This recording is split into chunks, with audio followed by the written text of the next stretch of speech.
Welcome to Amazing World Channel. Women's rights groups have denounced police raids on their offices in several Polish cities that resulted in the seizing of documents and computers, a day after women staged anti-government marches to protest at the country's restrictive abortion law. The raids took place on Wednesday in the cities of Warsaw, Gdańsk, Łódź, and Zielona Góra. They targeted two organizations, the Women's Rights Center and Barber, which help victims of domestic violence, and participated in this week's anti-government protests. Women's rights activists said on Thursday that the loss of files would hamper their work, and accused authorities of trying to intimidate them. Prosecutors denied the accusation, saying the timing of the raids a day after the marches was coincidental. Some fear the ruling Law and Justice Party, led by Jarosław Kaczyński, is following in the footsteps of neighboring Hungary, when non-governmental groups have faced harassment under the Prime Minister, Viktor Orbán.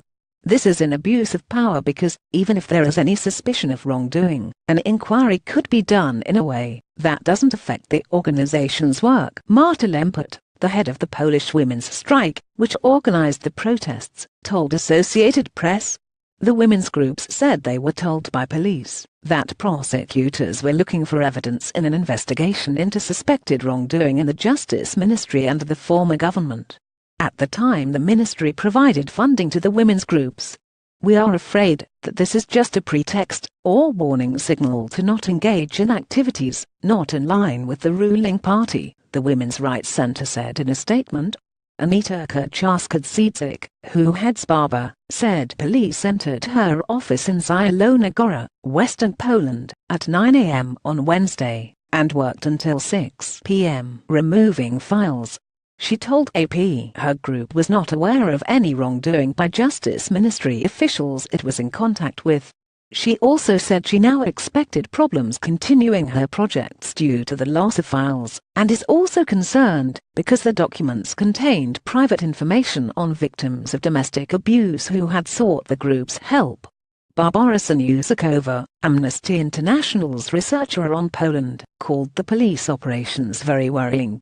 "We understand that the police actions came in the context of an investigation against former staff of the Ministry of Justice, but the NGOs, and the women and girls they support, will suffer the consequences," Saniuszkowa said.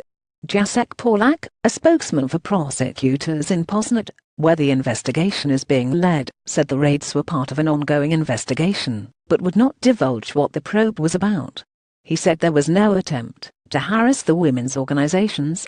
This week's street demonstrations came on the first anniversary of a mass black protest by women dressed in black that stopped a plan in Parliament for a total ban on abortion.